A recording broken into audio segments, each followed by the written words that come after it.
My roommate insisted on dragging me out, and we ended up in a car accident. She only suffered minor injuries, while I was left paraplegic and had to rely on prosthetic legs to walk. I was in the ICU for over a month, but my roommate not only ignored me but also posted on social media about happily going to school. Later, I passed away depressed due to my lifelong disability, while my roommate went on to live a smooth and happy life. When I opened my eyes again, I had been reborn to the day my roommate dragged me out. This was the second year since the accident. After 2 long years, I still couldn't come to terms with becoming disabled. Right after my 20th birthday, I waited until my mother fell asleep and swallowed a whole bottle of sleeping pills. I ended my absurd and painful life. 2 years ago, I was thrilled to be admitted to my dream university. 1. I thought it was the beginning of a brilliant future and a wonderful life.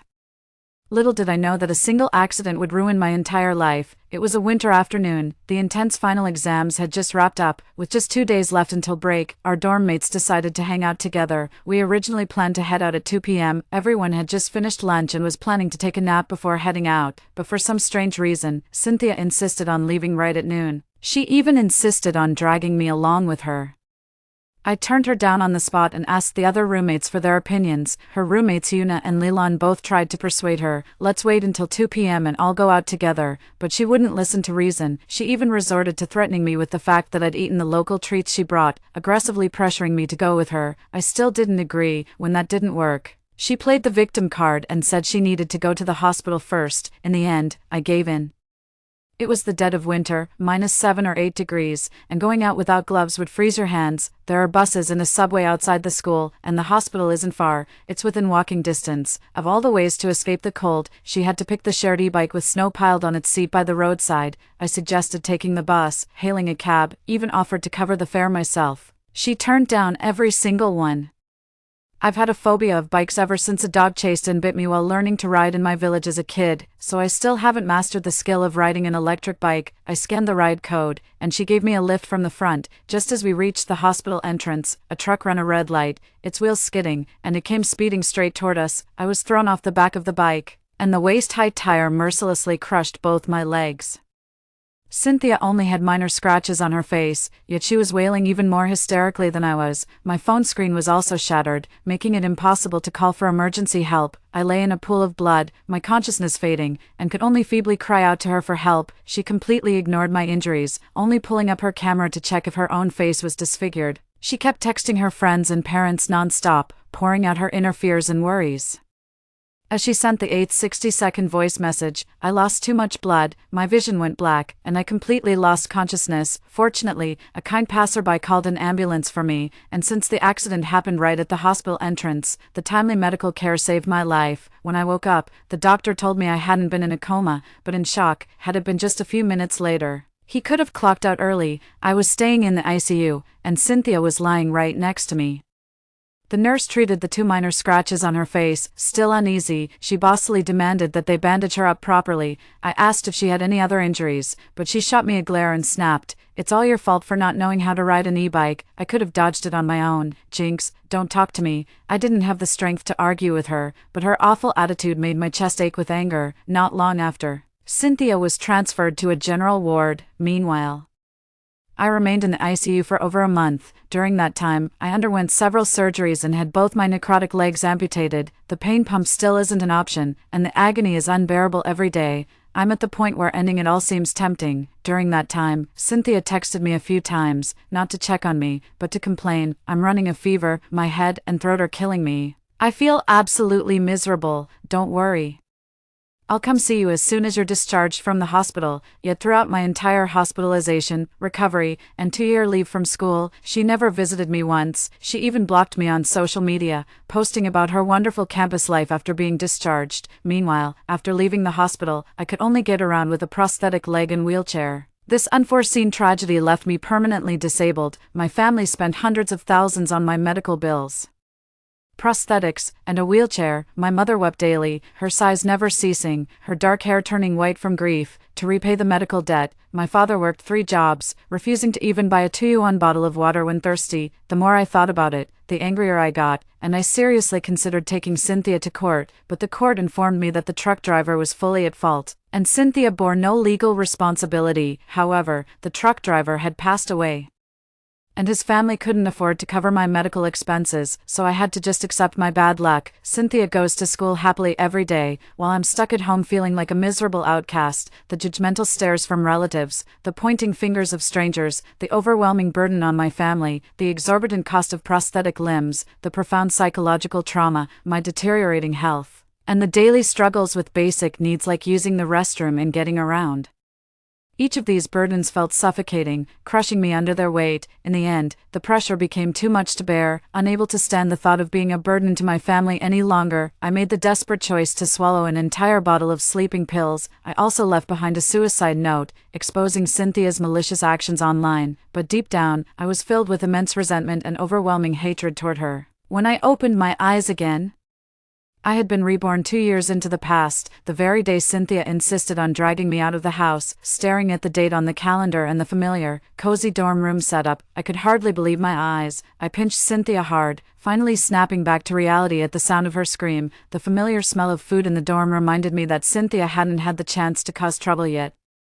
I looked down at my still intact legs and was overjoyed, so thrilled that I did 50 high knees right there in the dorm. People often take what they already have for granted, always craving more. Little did I realize that having a healthy and sound body already puts me ahead of so many people. 2. I treasure my regained legs more than ever. I also made up my mind not to go out with Cynthia today. Rubbing the conspicuous red mark on her face, Cynthia stood up and demanded sharply, "Phoebe, have you lost your mind? What's with the sudden craziness?" I chuckled and replied half-heartedly, "Your puffy cheeks look so squishable." "Sorry, I got a bit carried away with the poking." My roommate Una spoke up for me. "The campus belle's face is truly captivating. Phoebe, you did what I've always wanted to do." Meanwhile, Leland thoughtfully found a cooling patch and handed it to her. "Use this to soothe it. The swelling should go down soon." I looked apologetic on the surface, but deep down, I felt a twinge of regret. I regretted not squeezing harder earlier. This pain is nothing compared to the suffering Cynthia caused me in my past life. It's not even a drizzle. Cynthia has always had an inexplicable confidence in her appearance, so she was quite pleased with what Una and I said. She quickly accepted my apology and then asked me to accompany her out earlier. It was exactly like a scene from a past life.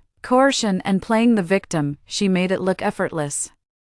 I swore to myself silently, "Damn it, anyone who goes out with her is a total idiot." We went back and forth several rounds, and each time ended with her getting rejected. She was furious and blurted out, "You're so stubborn and impossible to reason with." I snapped back, "You're more stubborn than that dumb donkey at my second uncle's place." Unable to win the argument, she turned her gaze to the other 2 roommates, looking at Leland. "The most easygoing one," she said. "Leland, could you come with me to the hospital, please? Leland is the overachiever in our dorm. She pulled an all-nighter studying at the library yesterday and could barely keep her eyes open. She just finished eating and was about to catch some sleep. She's not great at saying no, so when faced with a high-maintenance princess like Cynthia, she's completely defenseless." Despite the hesitation and reluctance written all over her face, she still ended up agreeing to the unreasonable request. Una, who had been watching from the side, couldn't take it anymore and spoke up first. "I was just about to go to the hospital to get some motherwort anyway. Why don't I go with you?" Leland felt as if she had been granted a pardon. Cynthia's furrowed brow finally relaxed. "Am I the only one cursing in my head? Damn it,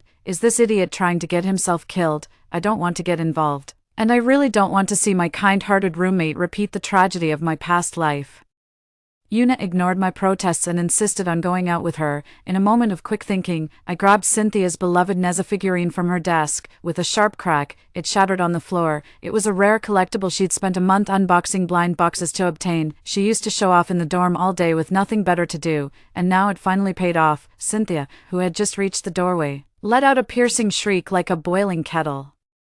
Then she burst through the door and dropped to her knees, trembling. She clutched the shattered doll, weeping bitterly, glaring at me with a fierce look in his eyes that shut her up for good. "Oops, I accidentally knocked it over. Stop crying. How much was it? I'll pay you back." "All right." She shoved me away in a fit of anger, nearly knocking me off my feet. Then she scrambled onto the bed in a frantic rush and continued wailing at the top of her lungs.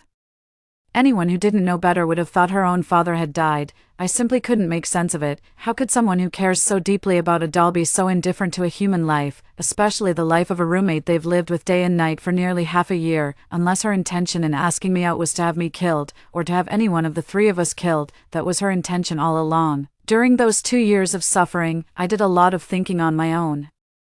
Looking back at her behavior before the incident, Cynthia wasn't acting like herself at all. The hospital was on the way to the scenic spot. We had planned to leave at 2 p.m. for our outing. She could have easily stopped by the hospital either before or after. If her medical appointment was going to take so long that she had to go to the hospital first, why did she agree to hang out with everyone afterward?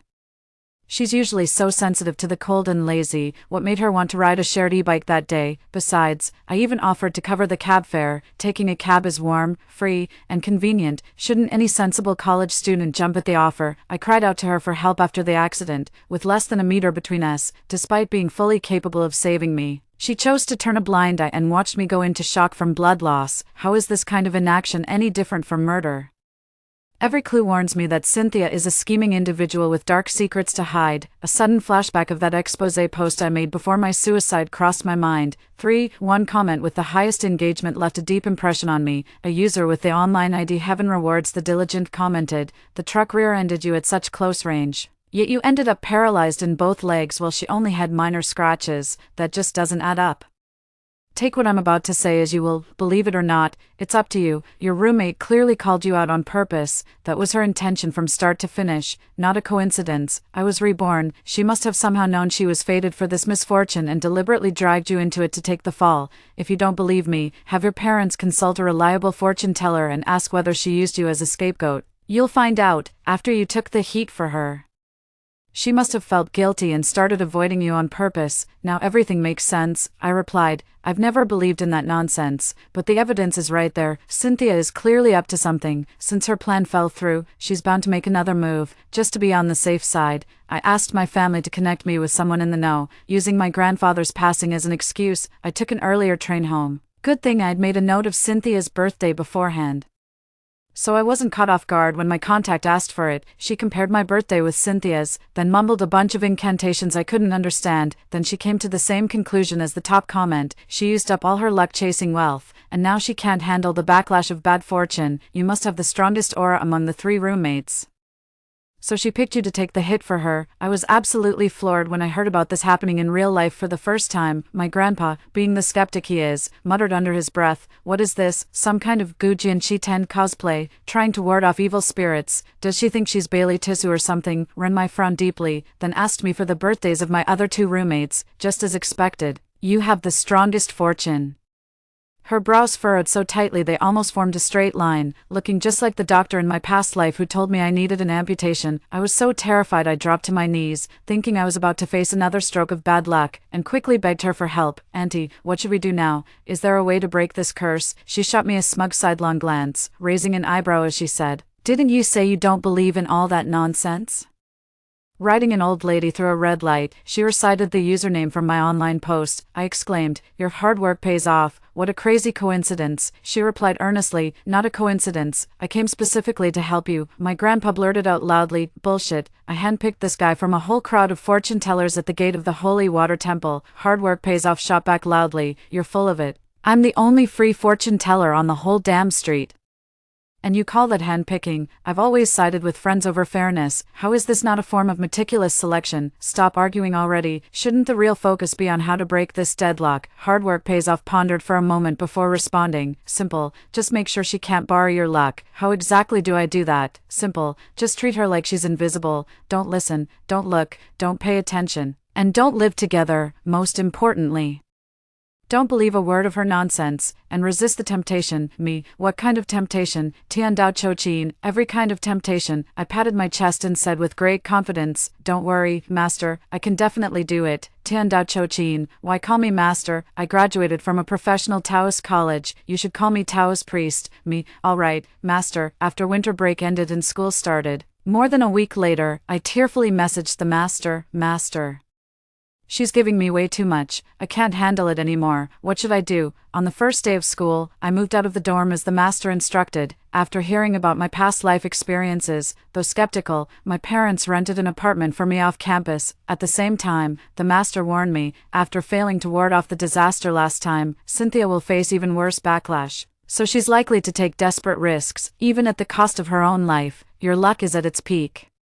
Making you her prime target, you must be extremely careful. I nodded repeatedly. I never dared to be in the same frame as Cynthia outside of class. During class, I'd slip in right on time and sit as far away from Cynthia as possible. I even considered blocking all her contacts, but the expert warned me it might tip her off, back at the start of the semester. I was worried Cynthia might track me down online to ask why I moved out of the dorm. It's been over a week now, and she's completely vanished without a trace. I can't help but wonder, am I just overthinking things? Maybe it really was just an accident, and Cynthia is simply heartless. A sudden wave of intense loneliness washed over me. In the past, the four of us in the dorm always did everything together, eating, attending classes, sleeping, and going out. By distancing myself from Cynthia, I also ended up drifting apart from Yuna and Yan Lilan.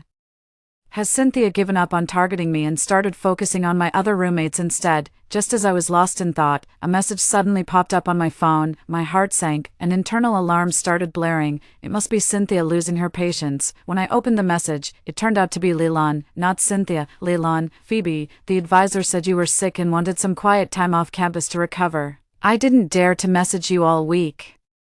I noticed you're back in class recently. Are you feeling better now? I finally breathed a sigh of relief. Much better. I won't be staying in the dorm anymore. Lilan, there's a mixer this weekend, full of handsome guys from the sports academy. Want to come? I asked in confusion. Since when did you get interested in social mixers? From what I recall, Lilan only gets excited about studying and watching anime, and has her own main character energy. She's almost never shown interest in real-life guys.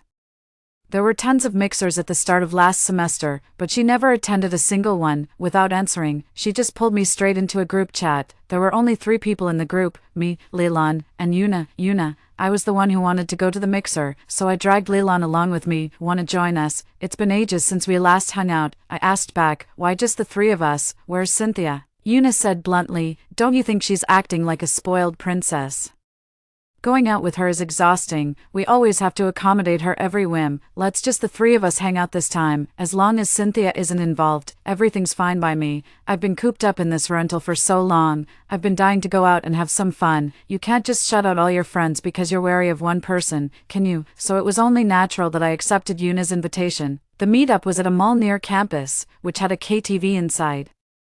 Yuna invited 7 people in total, 3 girls and 4 guys. The KTV is on the 5th floor. While passing by the 2nd floor of the mall, I caught a glimpse of a lottery shop. The master said I have great luck, so I thought I'd try my hand at buying a lottery ticket. What if I win billions? I wouldn't have to worry about a thing for the rest of my life. Without hesitation, I grabbed a handful of Happy Encounter scratch-offs on a whim. As I was scratching them, a girl came over nearby and started scratching hers too, occasionally glancing my way. I kept my head down and turned away slightly to block her view of my tickets, but after scratching all 5, not a single one turned out to be a winner. I lost every penny of that $150. Just as I was about to leave in frustration, a familiar voice suddenly called out from behind me, "Boss, does this look like $1 million winning ticket to you?" Me, in shock, I turned around to see who the lucky winner was. To my astonishment, it was Cynthia standing behind me who had won. The boss examined the lottery ticket closely and exclaimed, "Congratulations, miss, you've won our store's once-in-a-decade $1 million jackpot." After some back and forth, the shop owner was explaining the prize collection location and procedure to her. I was so jealous it felt like my heart was bleeding, but I suppressed my curiosity and envy, and quickly walked away from the lottery store. After all, safety comes first. Entered the food court on the 3rd floor. After making sure Cynthia wasn't following me, I finally felt at ease walking into the bubble tea shop, bought 3 cups of bubble tea. I stabbed the straw into my favorite Tiguanyan milk tea jelly and took a huge gulp. Just as I stepped out of the shop, I bumped right into Cynthia. A mouthful of toppings shot up into my nasal passage. I went into a coughing fit, my face turned bright red, and I struggled to breathe for a full 3 minutes, nearly choked to death. Took a while to recover before I started feeling like I might actually survive. With a quick glance, I saw Cynthia looking disgusted at the vomit I'd left on the floor. Then, as if performing a Sichuan opera face change, she suddenly looked apologetic and came over to pat my back. The master was absolutely right. Cynthia is my jinx. I'm going to die because of her one day. I shook off her hand in disgust and yelled at her to stay away from me. I thought we were in for another round of hassle. To my surprise, she tactfully took the hint and left without a fuss. I borrowed a broom and dustpan from the nearby clerk, ready to clean up the vomit on the floor. A lottery ticket slipped out of my pocket. Upon closer look, beneath the character was a 1 followed by 6 zeros. It's the exact same ticket Cynthia just won with 1 million. Did she slip this into my pocket on purpose? After cleaning up, I picked up that lottery ticket and quietly retreated to a hidden corner. Then, with a sense of helpless despair, I sent a message to the master. Master, the temptation is too great. What should I do? The master replied coldly, accept it, and you die. What temptation could be worth your life? I murmured quietly, what if it's a lottery ticket worth $1 million? The master fell silent for a moment before replying, where is it? Tell me the location, I'll take care of it for you. Master, be serious, I don't have time for your games. The master replied to me, I'm dead serious, so where's that $1 million lottery ticket? Just as I was hesitating, Yuna and Leland appeared by the escalator. Then, out of the corner of my eye, I saw them spot me and wave excitedly. Seeing them approach, I frantically slipped the lottery ticket into my pocket. They took the milk tea I bought and immediately started pulling me toward the 5th floor. Just then, the master sent a message to warn me, enough joking around. Have you ever heard of life buying money? This is the first temptation you must face. Hold your ground. The master's words were a sudden revelation to me. When something seems off, there's always a catch. I can't accept this lottery ticket. I finally made up my mind and strode decisively away from the 3rd floor. As we passed a chic boutique, they remarked that there was still plenty of time before the mixer, so they grabbed my arm and ducked into the clothing store. A quick glance at the price tags revealed that everything started at $500 or $600. Meanwhile, I was just a broke college student living on a monthly budget of $1,500. That damn lottery ticket in my pocket is tempting me again. With $1 million, I could probably buy every pretty dress in this store. Right, given the current job market. Will I even make $1 million after graduation? I've lost all interest in admiring the unaffordable dresses. My mind is completely consumed by that $1 million. In a daze, I accidentally bumped into another customer browsing through clothes. Stumbling, the lottery ticket flew into an inconspicuous corner of the clothing store. Reason ultimately triumphed over desire, and I didn't reach out to pick it up. A sudden sense of relief washed over me. Yuna bought 2 dresses, after she paid. I couldn't wait to hurry them out of there. I was afraid I'd regret it. Meanwhile, inside the clothing store, there was a male college student dressed in casual clothes. Just witnessed Phoebe lose the lottery ticket and picked it up. Heading up to the 5th floor, everyone has arrived one after another. The 3 guys came together after playing ball, wearing their sports gear and smelling of sweat. The last guy came over alone, looking fresh and clean, and was the most attractive one.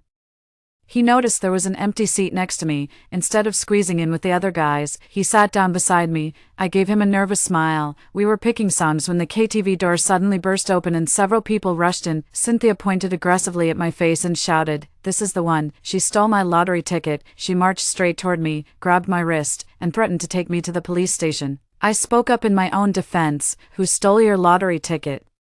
Do you have any proof? She's the one who stuffed the ticket into my pocket, and now she has the nerve to turn around and blame me. Thank goodness I didn't let greed get the better of me, or I'd be in a situation where I couldn't clear my name no matter what." The mall security guard came over and showed me the surveillance footage. The footage was taken completely out of context. It only showed the part where I picked up the lottery ticket. If they had just filmed a few seconds earlier, it would have been clear that the lottery ticket had fallen out of my own pocket. Cynthia waved the video triumphantly. "The evidence is undeniable. What do you have to say for yourself?" The 3 boys who arrived first started making sarcastic remarks. "Oh, so that's why you wouldn't give us your contact info. Guilty conscience from stealing." "Huh, exactly." I could tell from her face she was no good, and sure enough, I was right.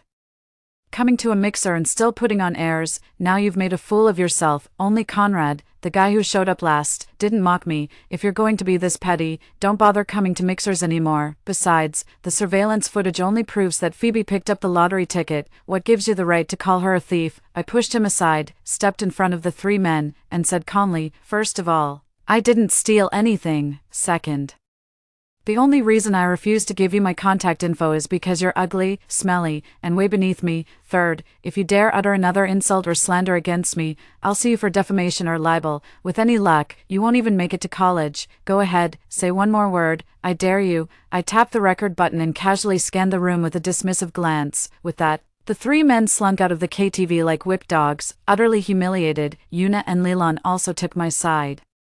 Leland grabbed Cynthia's wrist and tried to mediate, saying, "Cynthia, we're all roommates here. If there's an issue, let's talk it out instead of wrongfully accusing people." Cynthia jerked her hand away and rolled her eyes, saying, "So you do remember we're roommates? Then why didn't you invite me to your little get-together?" Trying to ice me out or something. Leland was on the verge of tears, stammering and unable to come up with an excuse. Yuna pulled her aside and said bluntly, "Do you really need us to spell out why we didn't invite you? You're always so self-centered, never considering how we feel. Have you ever even treated us like actual roommates? And for the record, I firmly believe Phoebe would never steal from you. You'd better get your facts straight before speaking.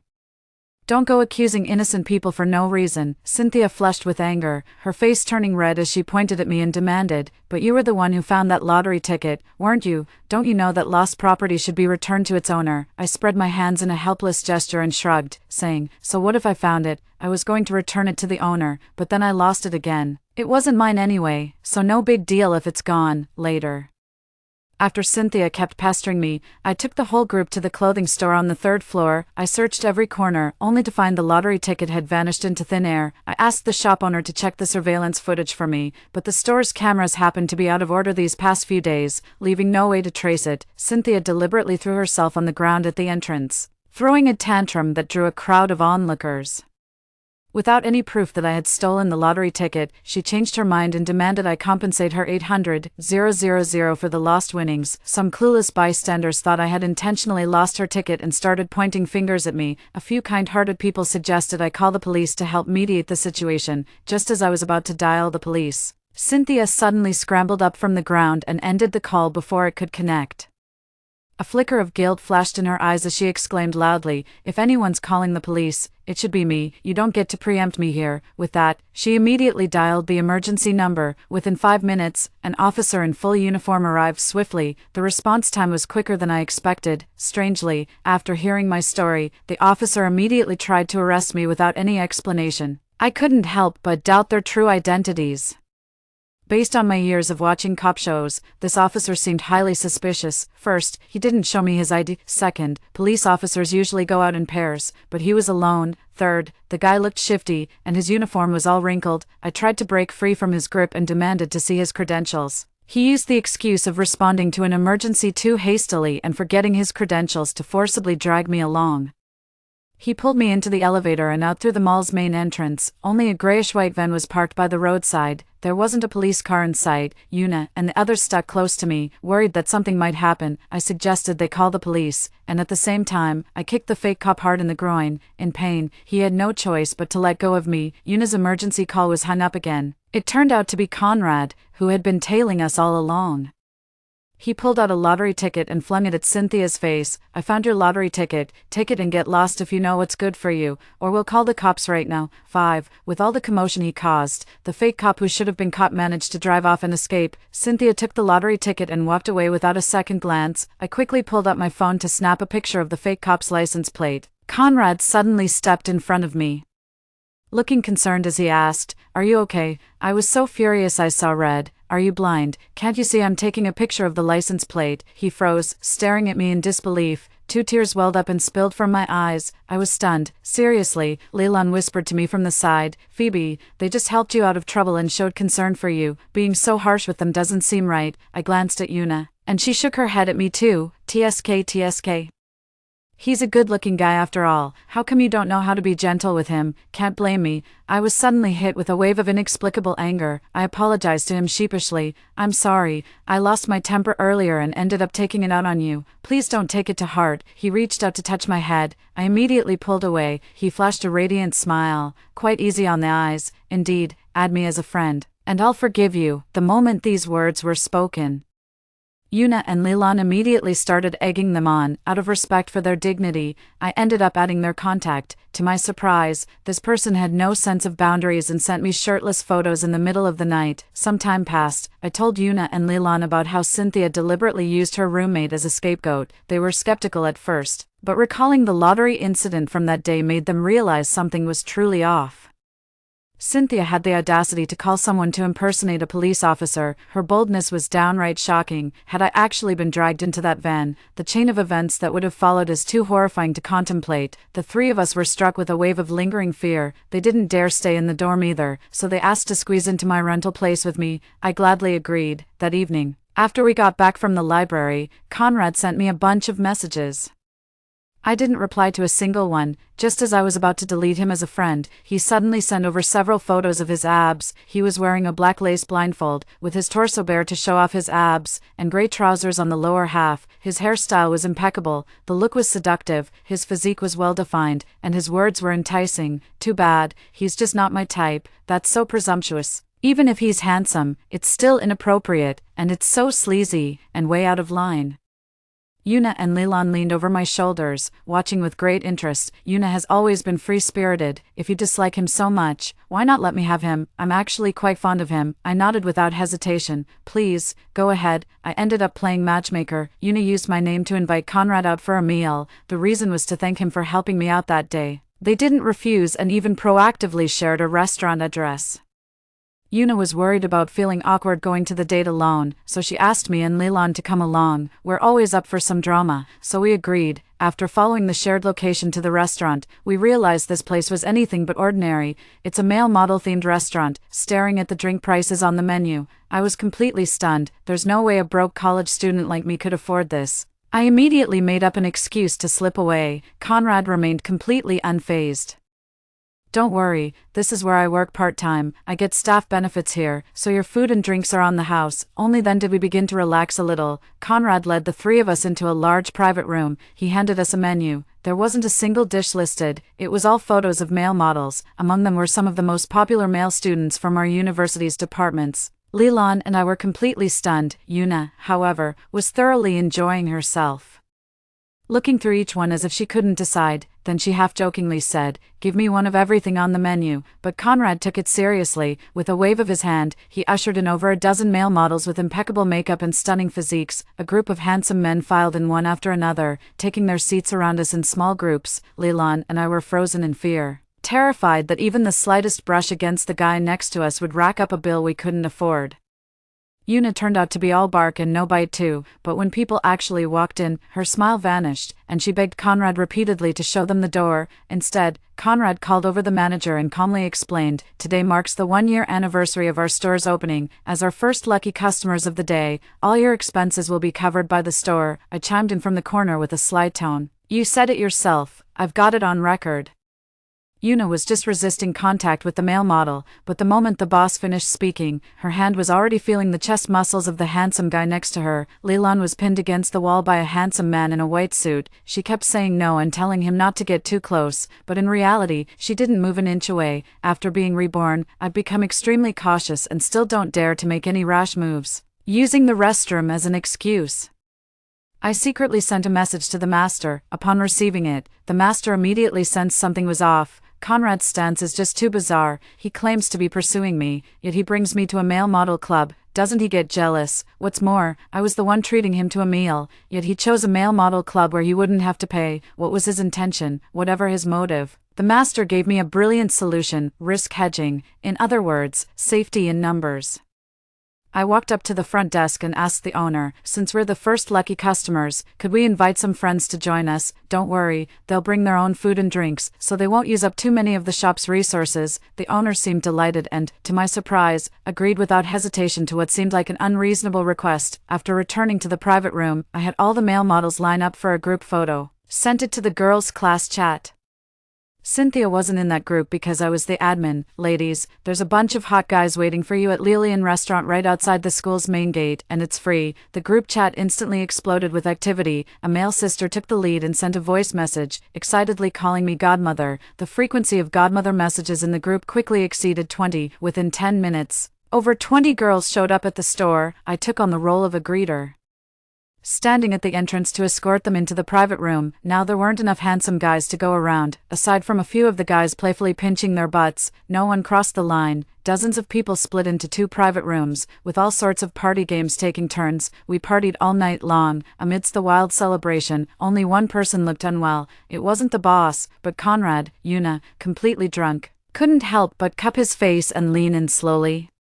Just as Leland was about to pull her away, fearing she might tease the guy, she blurted out something shocking. It just came back to me. "You're Cynthia's brother, aren't you? No wonder you looked so familiar." Despite the chaotic surroundings, those words cut through the noise with perfect clarity. Conrad's first instinct was to turn and look at me. I pretended to be completely absorbed in the game with my classmates, giving him no reaction. The next day, we woke up in the hospital. The entire group came down with a high fever from a collective cold and was rushed to the hospital by the counselor. Due to the severity of the incident, the male model restaurant was forced to suspend operations for rectification. Police interrogated all the servers who were working as greeters that evening. The hospital also conducted medical checkups and ruled out the possibility of them having any infectious diseases. The restaurant owner confessed truthfully, "Last night, under the pretense of a friend's birthday, Conrad spent $800,000 to book the entire restaurant and over a dozen waitstaff. Fortunately, no one crossed any lines during the event, or else all the girls from the translation class and those male models would have ended up in jail for a few days. The second temptation Cynthia set up for me ultimately ended with everyone coming down with a fever. But that was far from the end of it. I took the initiative to find Conrad and confess my feelings to him. The reason was that he went to great lengths, even spending a fortune, to amuse me and my friends in his pursuit of me. I was deeply moved by this. The master predicted that Cynthia's final major calamity would strike on her birthday. If I can dodge it and take the hit for her, I'll enjoy smooth sailing and great fortune for the rest of my life. Her birthday is just 1 month away. Over that month, Conrad and I grew much closer. On June 1st, Children's Day, I received a birthday invitation from Conrad. He lied to me, claiming it was his birthday that day, and invited me to his house for a birthday party. I sought advice from the master on how to handle the situation. The master said with deep sincerity, "Now that the enemy is exposed while we remain hidden, instead of hiding and worrying about them jumping out to attack us at any moment, we should confront them head-on and catch her off guard." I stroked my chin and nodded. "Master, you're still playing games at your age." The master shot me a glare and continued sternly, "You're on the brink of death and still binge-watching shows. Mind your own business." Listen, her method of using you as a shield is simply about closing the distance to make you take the fall. You should keep your distance from her as much as possible. Meanwhile, I'll help you channel some of your fortune to turn this danger into safety. I was puzzled. "Master, if you have this ability, why can't you just resolve the trouble for me directly? Why do I have to venture into the lion's den myself?" The master tapped me on the head and said, "There must be someone skilled backing Cynthia. Did you really think hiding in your room would keep you safe? To be absolutely safe, I'll pass on my most essential skills to you. You must learn this. It could save your life in a critical moment." June 1st, 2025, I was invited to Conrad's birthday party. I ran into 3 unexpected people, those 3 athletes who came for the mixer, and Cynthia. The people I thought had nothing to do with Cynthia were actually pawns she had secretly placed. She wove an inescapable net, attempting to trap me in it to die in her place. Conrad and Cynthia are twins, a boy and a girl. They share the same birthday. At the party, Conrad's little scheme was way too obvious. He first handed me a blue cocktail to drink. I declined, using my period as an excuse to avoid cold drinks. Then he eagerly brought over a large plate of desserts and pastries for me. I snapped back at him, "Don't you know I'm trying to lose weight? Besides, I can get my own food if I want something. You're not a waiter, so why are you running around like one?" I caught a flicker of resentment in his eyes, and his right fist clenched. Yet he had to swallow his anger and ended up apologizing to me instead. "Cynthia couldn't stand by and watch any longer." "What do you mean by that? It's my brother's birthday today. He's the one who should be the center of attention. How dare you be ungrateful when someone's going out of their way to accommodate you? Is this how you treat your boyfriend?" I ignored her and turned to Conrad. "If I'm such a terrible girlfriend, should I just leave?" Conrad wouldn't let me go, so he started blaming Cynthia instead. "Sis, stay out of our business. If Phoebe breaks up with me because of this, are you going to take responsibility?" Cynthia shoved me away angrily and stormed straight back to her room. I might have imagined it, but I could have sworn I saw a sly smirk on her face as she passed by. 6. Looks like he's feeling pretty pleased with himself. The next moment, my head started to feel heavy and my consciousness began to fade. Conrad steadied me. All the guests who had been dancing suddenly crowded around us. Every face wore the same mischievous grin as Cynthia's. I felt like a lamb surrounded by a pack of wolves, dozens of glowing red eyes closing in on me. A wave of overwhelming despair washed over me. When I woke up again, I found myself lying in Cynthia's bed, with her silver handcuffs on my wrists, completely bound to Cynthia. She looked at me triumphantly. Through my bleary eyes, she jingled a set of keys in her hand. He swung his arm in a wide arc, spun around a few times, and hurled it out the window with all his might. The key fell into the pond below and sank straight to the bottom. Cynthia didn't even bother pretending anymore. Gently patting my cheek twice with her right hand, she chuckled softly and said, "I've nailed all the doors and windows shut. When disaster strikes, you won't stand a chance of escaping. Don't be afraid. After you're gone, I'll burn plenty of joss paper for you." Trading your worthless life for mine is an honor you should be grateful for. Just take the fall for me, haha. I glanced at her sideways, without a hint of panic, and calmly asked, "Do you even know what disaster means?" I snapped. "What if it's a fire, with all the doors and windows nailed shut? Do you really think I'll die while you escape?" Cynthia's pupils dilated, her expression froze, and she stood there stunned for 3 full seconds, questioning her entire existence. Then she shook her head violently. "No way, absolutely impossible." The moment she finished speaking, chaos erupted among the crowd outside the door. "Fire, put out the fire, quick." I ignored her. "Cynthia." At that, her smile vanished completely. The fire outside grew increasingly fierce, and thick, ashen smoke kept pouring into the room, stinging my eyes and making them water. Cynthia slumped to the floor, still repeating that same phrase under her breath. I dragged her into the bathroom, grabbed a clean towel, wet it, and held it over our noses and mouths. Cynthia had blocked off every single exit. We're like frogs trapped in a boiling pot with the lid slammed shut. No chance of hopping out. I cursed Cynthia for being a damn fool, whose clumsy attempt to ward off disaster ended up sealing her own fate. But she grabbed a hammer from nearby and swung it straight at me. The blow landed on my arm, leaving an instant bruise. A dark purple circle stamped into my skin. Overwhelmed by excruciating pain, she dragged me to the doorway, struggling to pull out the nails hammered into the wooden planks. Unfortunately, the nails were driven too deep into the wood to be removed. Thick smoke filled the room, making it difficult to breathe. Enraged and desperate, Cynthia gave up all hope of survival and reached out to strangle my neck. Like a madwoman, she snarled viciously, "Even if I die, I'll make sure you die first. You'll be my companion in death." Under the crushing force, my throat constricted, making it hard to breathe. My head grew dizzy and my vision darkened. As I teetered on the brink of suffocation, driven by a fierce survival instinct, I frantically groped around on the ground with both hands. Just before blacking out, I managed to grab the hammer Cynthia had discarded nearby and swung it at her head with every ounce of strength I had left. Blood streamed from her forehead before she collapsed to the ground, unconscious.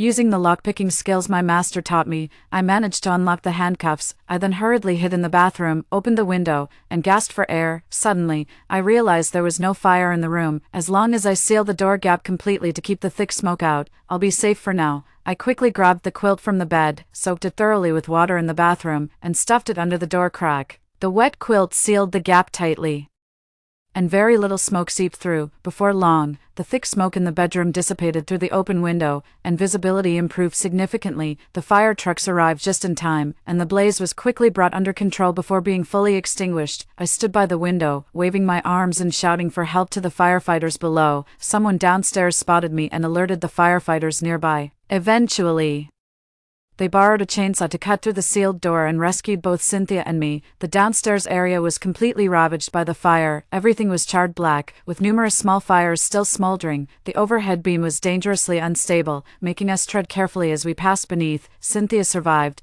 The firefighters had other people to rescue. I had no choice but to support her as we made our way out. I made it clear I wasn't happy about it, but with the firefighters there, I couldn't really argue. Cynthia suddenly woke up and, in a fit of rage, went for my throat again. Suddenly, the whole building shook violently, and with a loud crack, half the beam overhead snapped. Cynthia and I were so terrified that our legs instantly turned to jelly. The flames on both sides, fanned by the fierce wind blowing through the window, grew increasingly uncontrollable. With the exit right behind me, I quickly turned around and hurried downstairs, but Cynthia grabbed a broken wooden stick from the floor and struck me hard on the back of the head. Blood instantly gushed from the back of my head, and I collapsed to the ground. As she tried to drag me away, the beam overhead, unable to withstand the fire, came crashing down completely. She pulled me close to her side, clutching me desperately as if I were her last lifeline.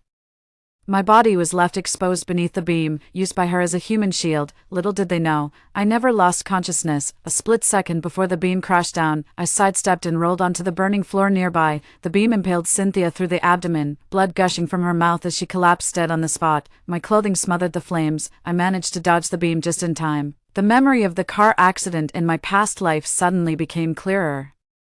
That truck was clearly heading straight for Cynthia. 7. She pushed me out of the way and forced herself forward a meter, narrowly escaping disaster. This time, her actions went even further. Knowing she couldn't escape in time, she actually used me as a human shield. All those days spent practicing sprinting and reaction speed weren't in vain. I saved my past self from a wrongful death. Cynthia perished in both the fire and the earthquake. Car crash, fire, earthquake. Can't help but marvel at how hard this person was to kill. After getting out, I was interviewed by reporters. I exposed all the crimes committed by the siblings Conrad and Cynthia, including drugging me, unlawful imprisonment, and intentional assault. Conrad was arrested by the police and sentenced to 10 years in prison by the court. As for Cynthia's body, with both parents deceased and her only brother in prison, the remaining relatives refused to claim it upon learning of her crimes. After much back and forth, it ultimately ended up in my hands. I donated her organs. All viable organs, corneas, kidneys, heart, were harvested, the remains were cremated, and the ashes scattered into the drain outside the hospital entrance, a tribute to the legs I lost in my past life. The end. Story 2. In the year when we were driven to desperation, my sister and I became the canaries of the Crosby family brothers, bearing their children, due to her tearing continence condition. My sister was taken away by the psychopathic elder brother Crosby. Being born mute, I ended up with the illegitimate son Wolf, who had a deceased mute white moonlight in his heart. In the 5th year of our muddled existence, my sister said she wanted to leave, because Crosby was obsessed with watching her cry. He accidentally killed her kitten, and their son cheered for Crosby. She told me to behave, follow Wolf, and take good care of my child. She said she would visit me often once she settled down. I held onto her suitcase and told her in sign language, but I don't love him, nor do I love that child. I came to the Crosby family just to follow you, sister. My sister sighed softly, then let's go together. After putting in the last piece of clothing, I closed the suitcase. The small suitcase still had nearly half of its space empty. My elder sister lifted the suitcase for me and asked softly, "Is this all?" I nodded, then pointed to the very small silver-gray suitcase in the corner. That was the one my sister was taking with her. Clearly she's just like me. After living with the Crosby family for 5 years, we didn't leave behind many things that truly belonged to us, each carrying a suitcase. My older sister reached out to hold my hand as we went downstairs together. Downstairs in the living room, my son Ronan and my sister's son Jasper were playing video games with controllers in hand. My sister took me by the hand and led me to stand before them. Ronan, whose view was partially blocked, immediately screamed, "One, get away, a mute and a crybaby, how annoying." I stood motionless. The sound of game failure came from the TV behind me. Ronan angrily reached out, knocked over my suitcase, threw down the game controller and jumped up to glare at me. "Are you mute, or deaf too?" Jasper sat aside without speaking, but couldn't hide the disgust in his expression. His temperament resembles Crosby's, and being considerably older than Ronan, he's better at controlling his emotions. My sister crouched down and helped me lift the suitcase. When she stood up again, she calmly looked at Jasper. "When your dad and uncle return, tell them I've left with Auntie." Jasper remained silent. My sister didn't say anything more and took me out with her. As we were about to step out of the entranceway, Jasper's voice suddenly called from behind, "Aren't you coming back?" My sister took my hand, her grip momentarily stiffening. She paused at the doorway, remaining silent for a long while before finally walking away without turning back. Just said quietly, "I'm not coming back." Ronan's cheer came from behind. "Great, the two annoying pests are finally gone." Jasper fell silent. The height of summer was scorching hot, with heavy rain pouring outside. As we parted, my elder sister held the umbrella, tilting it deliberately toward my side. The other day, Wolf got scolded by the Crosby family and dragged me to the racetrack to vent his anger, nearly crippling one of my legs in a collision. My wound had just begun to scab over, and my sister worried it might get wet. I glanced at her dampened shoulder, to which she immediately responded with a gentle smile. "It's fine, I'm strong." In the taxi, she changed the gauze on my leg for me. When she looked up again, her eyes were reddened, her voice trembling. "It must hurt a lot, right? Never again." "I promise." I shook my head and signed to her, "It doesn't hurt." After getting out of the taxi, we boarded the high-speed train. The long railway tracks take us back to our long-missed seaside hometown. Midway, Crosby unprecedentedly called his sister. Sitting close by, I heard an unhappy voice on the other end. "Where have you been?" Outside the window, the scenery rushed backward at high speed. Her sister pressed one hand against the window pane, fingers curling restlessly. Yet her voice remained as calm and gentle as ever. "I've cleared all my belongings. If there's anything left behind, please throw it away for me." Crosby's voice grew heavy, laced with impatience. "I asked you, where did you go?" My sister has been accustomed to obedience all these years. When our father was still alive, she obeyed him in everything. After father passed away, she followed Crosby and obeyed him in everything. So when she spoke again, her voice carried an unnatural awkwardness. "You don't need to know. From now on, we have nothing to do with each other." The other side seemed surprised by sister's attitude. After a long silence, they finally said angrily, "Did I agree to let you leave?" Sister's voice gradually softened. "You have no reason not to agree." She knew it. All these years, Crosby had someone else in his heart. The man laughed in extreme anger, just because of that damn cat. This time, my sister remained silent for a long while, so long that I suspected the other end had already hung up, too. Only then did I finally hear her speak again. Well, you can take it that way. Crosby's cold laugh came through. Perfect timing. Eden can't find a place to rent and wants to stay with me for a few days. Then you and your dear sister can stay outside forever. After the words, there was the beep-beep sound of the call ending. My sister put down the phone and hugged me again. She could never hold back her tears, but was afraid I'd feel sad if I saw them, yet I still sensed it, her tears silently falling onto my shoulder. I let her hold me, feeling her body tremble. After a long while, I gently pushed her away. I fished out a bank card from my pocket and pressed it into her palm. I comforted her with sign language. I've saved a lot of money. From now on, I can stay with you and live well. It's okay, just a man. We don't have to rely on others. After all, from the moment I was born, the only ones my sister and I could truly rely on were each other. My sister wiped her tears, forced a smile, and nodded. The high-speed train races forward. The Kyoto where we lived for 5 years, everything there is gradually fading away. After disembarking the high-speed train, we took a ferry. It was nearly midnight when we finally reached the island. There's an old house here left by my father. It's not big, but it'll do for now. It's the only thing he left for me and my sister after he passed away. The house hasn't been lived in for a long time and has gathered quite a bit of dust. By the time we finished cleaning up, it was almost dawn. Through the window, we could see a faint glow gradually rising over the distant seaside. We decided not to sleep and went to the beach to watch the sunrise, sitting on the soft sand.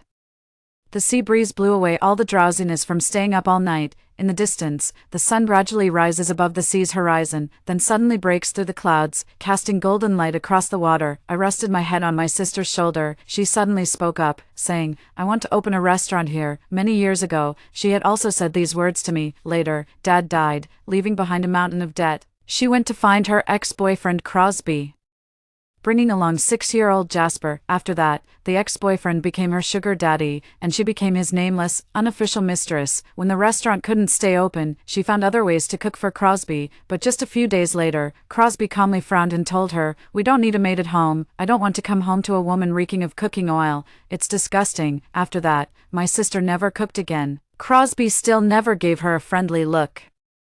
She finally realized it had nothing to do with cooking. He simply found her disgusting as a person, but now, none of that matters anymore. I raised my beer can and clinked it with my sister's. Then, "I wish you success, sister, and a smooth journey ahead." Sister's restaurant opened its doors very quickly. 3. I also invested in a travel agency, starting to work as a sign language tour guide serving the deaf and mute community. There are over 20 million deaf and mute people in the country. Yet sign language tour guides remain scarce. I began leading groups of deaf-mute people, shuttling through this small island, taking them to watch sunrises and sunsets, going beachcombing at low tide, catching crabs under the reefs, watching them use familiar and warm sign language to smile and say thank you to me. After finishing the tours, I'd go to my sister's seafood restaurant for a meal, waiting for her to close up so we could go home together. The restaurant's business is getting better and better. My sister is beautiful and runs an honest business. The shop gradually got filmed by people and spread on social media, becoming a viral hotspot. Days pass one by one. Wolf and Ronan, like a fading ink painting, gradually faded from my memory. It wasn't until over a month later, late at night when I finished work and was about to sleep, Wolf suddenly sent a message. "What are you doing?" For a moment I thought my eyes were playing tricks on me. I followed Wolf for 5 years, occasionally going away for a few days at times. Sometimes I'd travel out of town, or stay at my sister's place for a while, but throughout those 5 years, no matter when, Wolf never once asked about my whereabouts. I stared at that message for a long while, unable to figure out how to reply. After quite a while, another message came from the other side saying, "Sent to the wrong person." I felt it was within expectations. Exited the chat interface without giving it much thought, contacted the travel agency again to inquire about tomorrow's tour arrangements. It wasn't until I finished my busy work that I noticed Wolf had sent another message half an hour ago. "How's your leg?" I didn't understand what he suddenly meant by that. Maybe he sent the wrong message, felt awkward, and just added this line to make conversation. Or perhaps, given his personality, he was just mocking me and enjoying my misfortune. No matter what, there's no need for me to reply anymore. The healed wound on my calf seems to be throbbing faintly again. That day at the racetrack, Wolf drove straight toward me, the sound of wind howling past my ears. The man's cold yet frenzied face became vividly clear once more. "It feels like there's a thorn in my heart, abruptly scratching through." I clicked on his profile picture, hesitated for a moment, then directly tapped delete. "Since I've decided not to return to Kyoto, There's no need to stay in contact anymore. After all these years of ambiguous entanglement with him, leaving now seems to require no formal farewell. The phone finally quieted down. After washing up, I went to bed, closing my eyes. Somehow I suddenly remembered the first time I met Wolf. That day I went to Kyoto to visit my sister, and got caught in a sudden heavy rainstorm, leaving me utterly drenched and disheveled. But Crosby had the servants block me at the wrought iron gate. Looking at me calmly and indifferently as he said, "This isn't a junk shelter, I don't take in useless outsiders," I explained to him, "My sister is Violet, she's your girlfriend." What answered me was the man's incredulous sneer, "Girlfriend? She doesn't deserve that title, I can't get in, and my sister can't leave either, she owes Crosby and hasn't paid him back yet." That's when Wolf drove over, with a sloppy demeanor. He laughed and scolded Crosby, "Are you even human? Letting your woman's younger sister stand out in the rain," Crosby said calmly, "then take her back with you." Wolf really did take me back. He coaxed me gently, "My place is closer to here. When you miss your sister, it's just a 10-minute walk to see her." Back then, I just thought he was such a kind person. I don't know how deep his grudge against Crosby was, he just wanted to see the other person miserable. Like my sister, I've never been treated kindly by anyone either, so when others show the slightest kindness, they're overwhelmed with gratitude. Truly believing the other person is a living saint on earth, they'd eagerly tear out their own heart and hand it over to the other person. Only later, when their heart is repeatedly stabbed, do they see the other's true colors? Then they realized they were just a passing joke, something the other person amused themselves with on a whim. I slept in a daze, my eyes seemingly slightly moist. In my grogginess, my phone seemed to ring. I fumbled for the phone and answered it, only then noticing it was a call from Ronan's smartwatch. For I had blocked Wolf, but forgot to block this number. It was the familiar voice of a little boy. "Why haven't you come back yet?" From the age of 3, when he began to understand things. Ronan never called me Mom again, simply because from the moment he was born, too many people around him told him, "Mom is a detestable mute, a despicable villain," so his way of addressing me gradually narrowed down to just 2 words, "You," or "Hey." I calmly texted to remind him, "I told you when I left that I wouldn't be coming back." On the other end, Ronan's tone began to carry accusations of displeasure and anger. "You're my mom, how could you abandon me? Do you know I went to kindergarten today and forgot to bring my change of clothes? It's all your fault for not being home to help me pack my school bag." All these years he's been spoiled by the Crosby family, with no manners at all, and has grown accustomed to shouting at me. I've also tried to discipline him before, but ever since he was 3, he stopped listening to me. The Crosby family looked down on a mute like me raising a child. Ronan even spoke to me with disgust. I was just speaking a bit louder. "Our family has plenty of money, who dares to criticize me? Do you expect me to be like you, a timid and useless mute?" Gradually, I began to feel weary of it all. Thinking about it, the Crosby family truly has the means to spoil him for life. If he refuses to listen to me, so be it. I stopped caring about him, ignoring his disdain and scolding towards me. Gradually, I began to feel less love for him. Over there, he was still aggressively questioning me.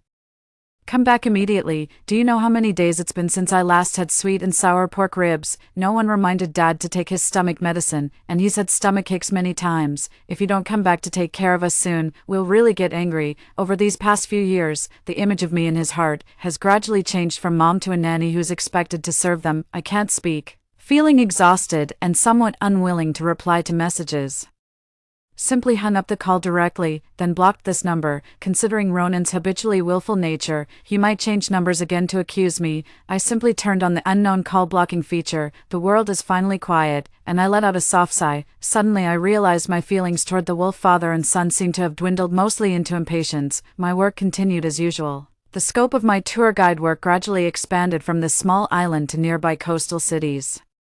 I've also started preparing to establish my own travel agency for people with disabilities, specifically catering to special groups such as the deaf, blind, and those with mobility impairments. I hope they can travel without fear of discrimination or inconvenience in daily life. My sister's restaurant business is also thriving. We managed to save some money, combined with our previous savings, and made a down payment on another house. As for the old house left by my father, it was sold off, as it only reminded us of those unhappy memories. That man never treated us well. During his lifetime, he kept a mistress and child outside, funneling nearly all his money to that mother and son. The money for my sister and me to study and live came solely from scholarships, grants, and subsidies from our village, scraping by, barely making ends meet. Even on his deathbed, he didn't forget to transfer all his assets away.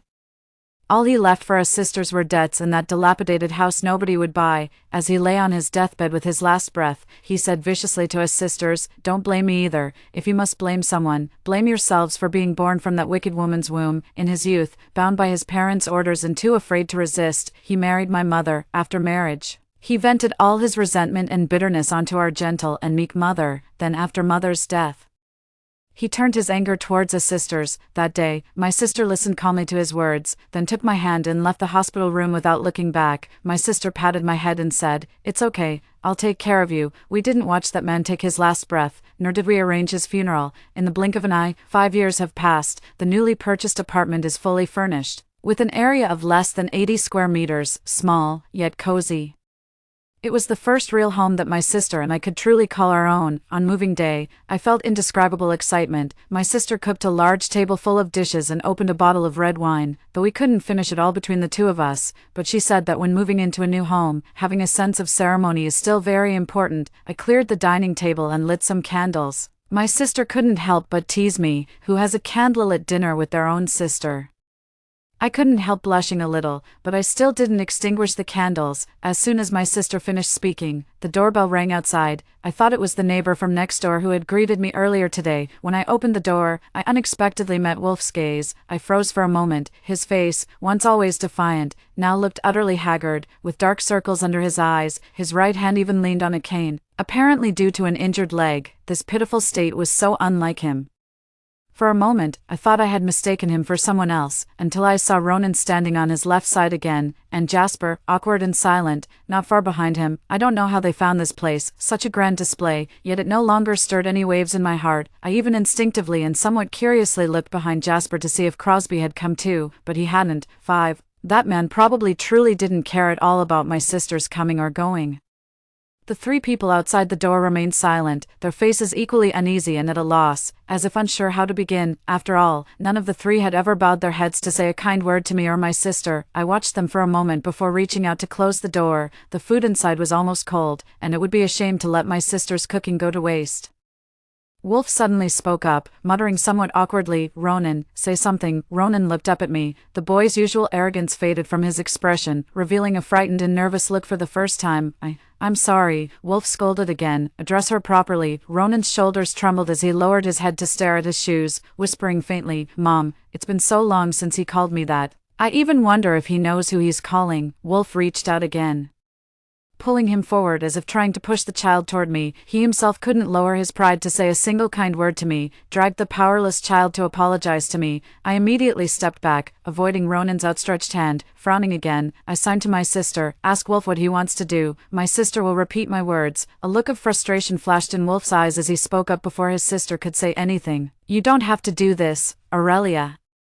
We've been together for so many years. I've long since learned to understand your sign language." I almost forgot about his deceased mute white moonlight. Long before knowing me, Wolf was already familiar with sign language. The elder sister looked at him. She had always been gentle and kind, but now because of me, a trace of disgust crept into her words. "You can understand it, but have you ever really looked at it before, Wolf? It's been 5 years.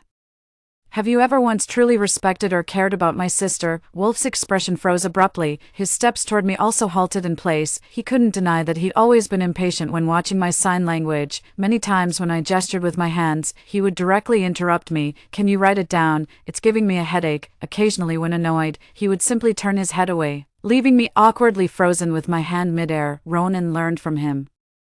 Many times when I tried to teach him, he would simply close his eyes, proudly shouting again, "Can't see, can't see. If you've got the guts, say it out loud. I promise I won't cover my ears." My embarrassment and humiliation, in their eyes, all signify their victory. Clearly, they all despise me in the same way, and now you've come looking for me here. Perhaps it's just unfamiliar. The tool they used for jokes and teasing suddenly disappeared. Wolf hesitated for a long moment before speaking with some difficulty. "I was in the wrong. I'll be more careful in the future." It seemed like such a condescending thing to say. After speaking, he naturally turned to me. "Let's go back. It's getting late. Ronan has school tomorrow." Jasper also seemed to assume I would definitely be going back with the Wolf father and son. He stood silently behind for a long time, seeing the situation and growing impatient. Immediately stepped forward to carefully look at my sister. Mom, let's go back together. Dad has actually been very worried about you during this time. He's been drinking heavily almost every day and has been admitted to the emergency room several times. When you return, he will surely be very happy. Jasper was clearly unaccustomed to saying such things. As he finished speaking, his face flushed slightly with unnatural redness. Who knows what gave them such a mistaken impression?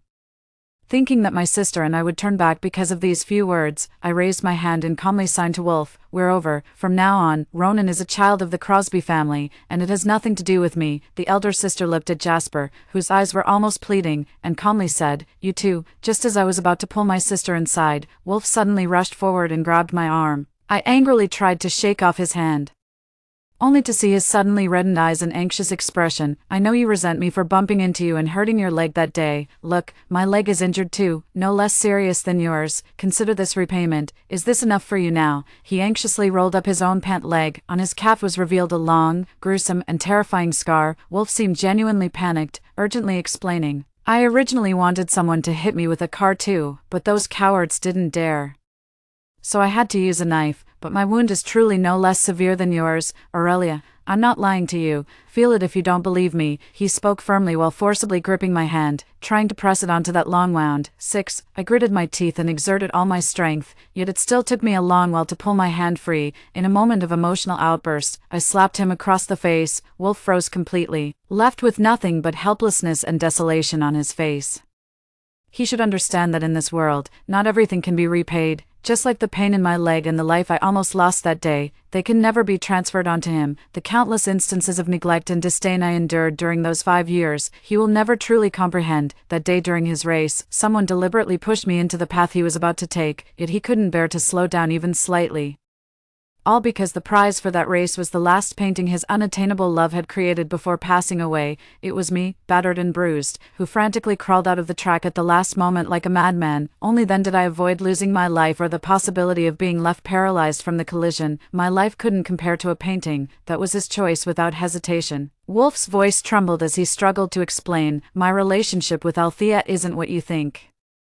She's actually," Althea was his deceased white moonlight. My hands trembled as I raised them again, interrupting him with sign language. "I never want to see you again. I don't want to hear explanations, nor do I need apologies. I just need to know that on that racetrack, it was myself who saved my own life. Aurelia, who once loved Wolf, died on that racetrack. From then on, there would be no further connection between me and Wolf." My sister and I turned back inside, closed the door, and locked it, made a phone call to contact property security and have the people outside driven away. I took out my phone's contact list again and blocked all contact information for the Crosby family. From then on, those people and matters had nothing more to do with us. Outside the door, Wolf seemed to finally snap out of it and began knocking impatiently and unwillingly. There was almost a sob in his voice. "Aurelia, Aurelia, come home with me, please. I beg you, you're all I have.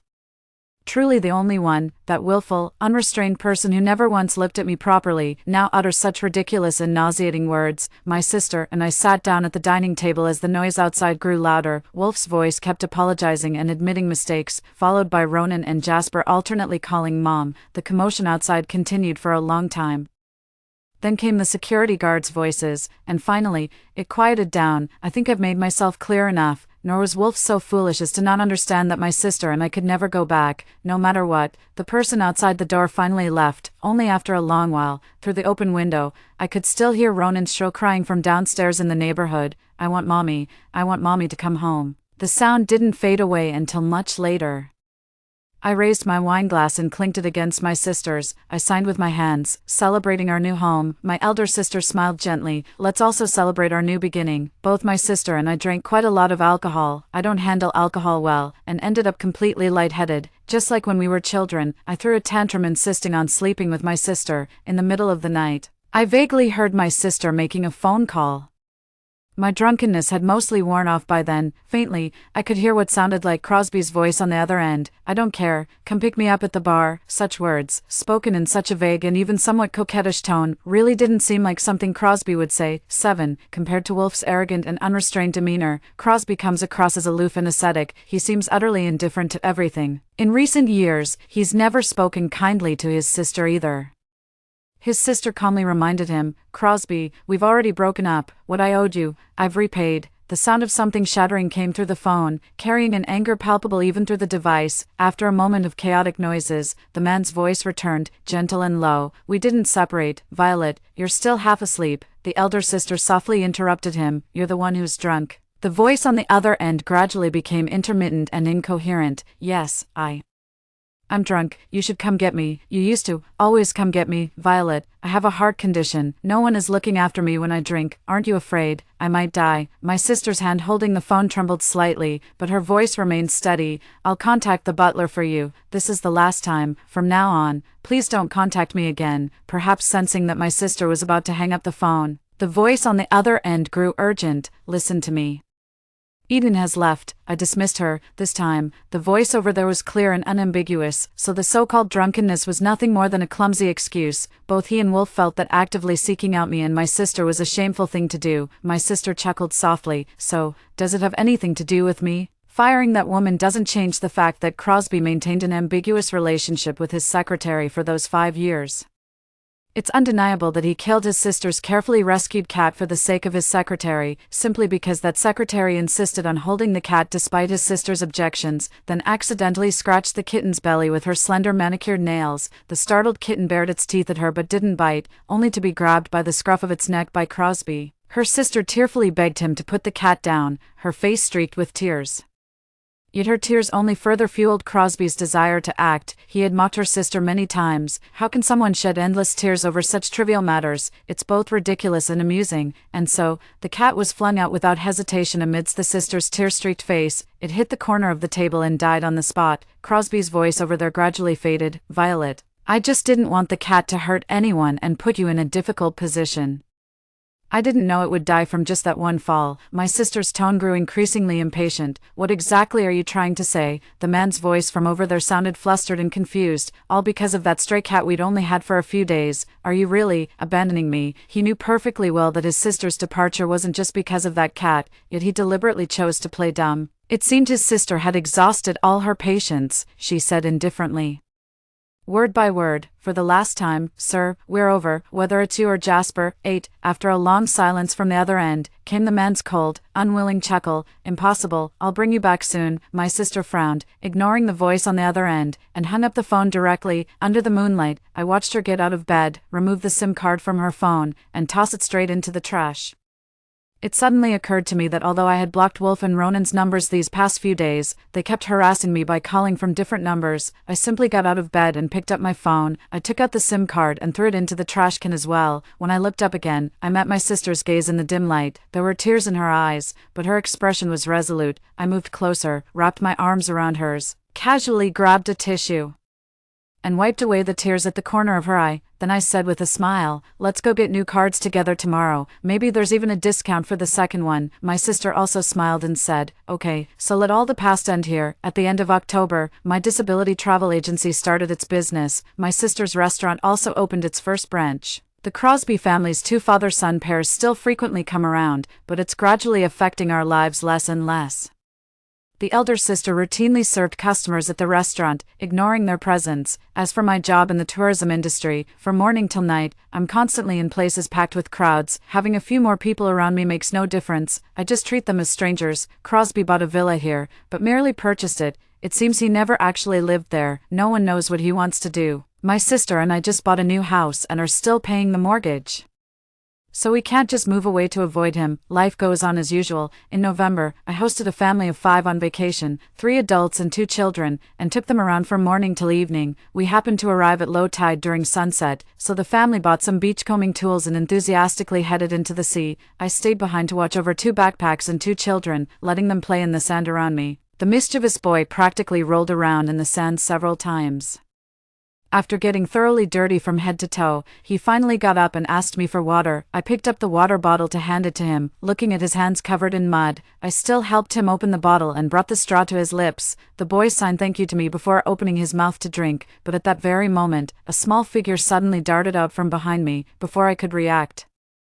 The little boy in front of me, along with the water bottle, fell to the ground. Ronan seemed still unsatisfied. Seeing the boy trying to get up, he pounced on him and they tumbled into a scuffle. Amidst the cries and shouts, "Don't you have hands? Don't you have your own mother? Who said you could ask my mom to feed you water?" The boy's sister tried to step forward to help, but was forcefully pushed to the ground by Ronan. I was so angry that my temples throbbed.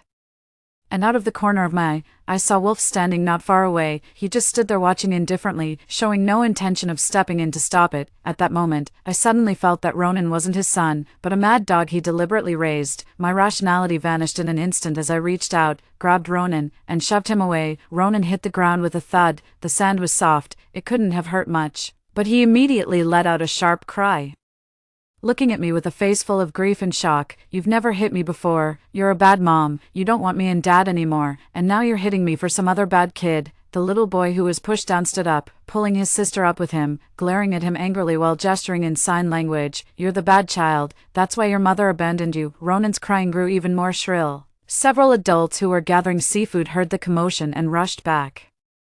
I comforted the child, apologized to the adults, waived their guide fee, and concluded today's tour. After seeing them off the beach, Ronan trailed behind me again, his shrill cries still ongoing. Unaware bystanders cast judgmental glances at me, silently condemning my heartless act of abandoning a child. Behind Ronan's tear-reddened eyes lurked a hint of triumph. He knew that because I was born mute, I had a somewhat inferiority complex and was always more afraid of losing face. So he deliberately pulled at my sleeve pitifully in front of everyone. "Mom, will you take me home?" Ignoring those gazes, I reached out and pushed his hand away. Turning back, I was about to drive home from the roadside. Wolf, who had been pretending to be a stranger standing not far away, finally approached and blocked my path. I suddenly felt utterly disgusted. It suddenly struck me as strange how I could have ever been attracted to someone like him, to achieve his own goals. Even his son is just a weapon in his hands. He raised Ronan to become what he is now. It's nothing but his disdain for the Crosby family, deliberately showing them a detestable grandson. Now he's using Ronan as that weapon, holding it against my neck. Unable to conceal my irritation, I raised my hand and warned him, "If you don't leave now, I'll call the police." Wolf stood towering over me from an uncomfortably close distance.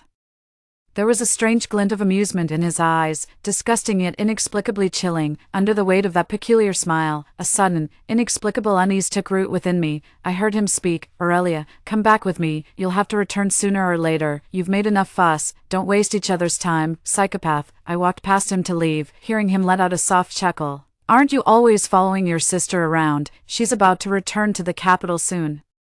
Are you really not going back?" It felt like a bucket of cold water had been suddenly poured over my head. I whirled around to face him, raising my hand in accusation. "What did you do?" Wolf seemed quite satisfied with my reaction, the amusement in his eyes deepening. "What can I do? I'm not like some fools who rush to do the dirty work themselves. Isn't it better to let others fight while you reap the rewards?" My mind was buzzing with noise. It suddenly occurred to me that Crosby has been here almost every day for the past 2 weeks. I see him almost every day. When I went to the restaurant to find my sister, he was standing not far away in an inconspicuous spot, looking at me, looking in the direction of my sister, 9, an inscrutable gaze with a faint, ambiguous smile. Back then, I just thought they were all lingering like restless spirits, wondering how much longer they'd keep playing this tedious, nauseating game of feigned affection. But now, it suddenly occurs to me, he seemed more like he was plotting something, and now, his plan is ready. I drove hurriedly to my sister's restaurant while calling her, but she wouldn't pick up. Crosby has always been extremely rational in his actions, never acting recklessly, but I didn't dare take the risk, so I called the police while driving. In late autumn, darkness falls early, and by the time I arrived at the restaurant, it was completely dark. The restaurant was brightly lit, showing no signs of closing. From a distance, I couldn't see clearly if my sister was properly inside. After getting out of the car, I hurried towards the entrance, but before I could step into the front courtyard, my shoulder was suddenly grabbed from behind. The mouth opens, but no voice comes out to call for help. In that instant, I saw from afar my sister's figure inside the restaurant, serving customers as usual. Clearly, Crosby never went out of his way to trouble her. Suddenly I realized I was wrong, completely mistaken about everything. Crosby's smiling voice softly whispered in my ear, "Let's go, we'll return to Kyoto together and wait for your sister." From the corner of my eye, I saw that in his other hand was precisely my sister's phone, and my sister probably hadn't yet realized her phone was missing. Behind me, I heard Wolf's voice, "See clearly now, come back with me," but soon, his voice abruptly stopped. He saw Crosby turn around, holding a knife against me. Wolf's expression changed abruptly, his face darkening with extreme fury in an instant. "Crosby, take a good look at who you're holding. Are you fucking blind?" As he spoke, he moved to pull me away. The blade Crosby pressed against my neck lightly drew a line of blood. The man chuckled darkly and warned, "You'd better not come over." Wolf's gaze was murderous, his teeth grinding audibly, yet his steps ultimately halted in place. I wasn't afraid of Crosby's knife.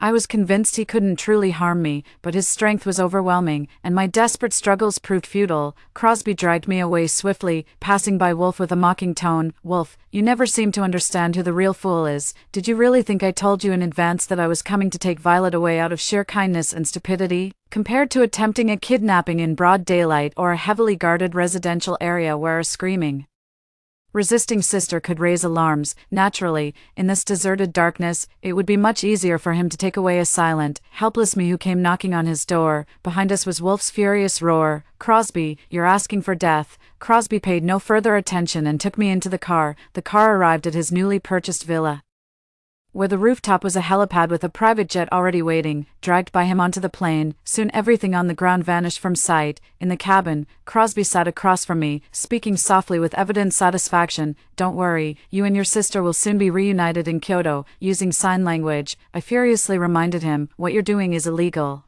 Neither my sister nor the police will let you get away with this." Crosby laughed. "Oh really? If the police come, I can guarantee I won't run, but your sister loves me so much. How could she bear to call the police?" What an ironic statement. I felt sorry for my sister. Even her fingers trembled slightly as she gestured. "So you knew all along that my sister loved you?" Crosby's eyes flickered slightly, but his tone remained indifferent. "Don't play the emotional card with me. 12 years ago, she took my mother's money and left me. When she came back to me 5 years ago, it was only because of the debts your father owed. Her so-called love is nothing but using me and then abandoning me over and over again, isn't it?" After much deliberation, I finally took out my phone and handed him a photo. 12 years ago, my sister and I were in a rented apartment when we encountered a fire. My hand movements paused slightly before continuing after a long moment. "That fire was set by your mother's orders." Crosby's expression suddenly froze, and after a long pause, he let out a mocking laugh. Thinking that making up nonsense would make me, I lowered my hand, not wanting to say more. 10. But Crosby clearly couldn't stay calm any longer, staring at me with visible irritation as he pressed further. "Ran out of ideas.